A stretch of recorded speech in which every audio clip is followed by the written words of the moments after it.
È veramente una vergogna, dovrebbe vergognarsi a ritornare a Montegrotto, non farsi più vedere a Montegrotto, né uno né l'altro. No, Montegrotto ha bisogno di un'altra pubblicità e da molto tempo ha bisogno di essere, come dire, come si può dire?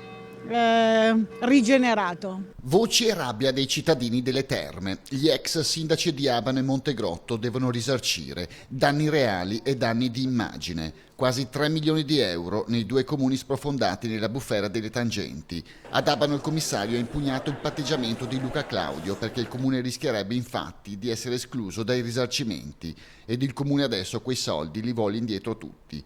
Soprattutto dopo che la finanza ha messo i sigilli a 9 appartamenti e alla villa romana dell'ex primo cittadino. Da Abano a Montegrotto la musica non cambia. Portare a casa il torto che abbiamo subito e quindi se possibile risarcire il danno che appunto il comune che ha subito. E quei 5.000 euro offerti dall'ex sindaco Massimo Bordin sono stati spediti indietro, bollati come un insulto. Un insulto, sicuramente sono un'inezia per il danno che il comune ha subito. Non esiste una cifra così che potrebbe solo soddisfare la sua coscienza, ma non risarcisce i cittadini che hanno pagato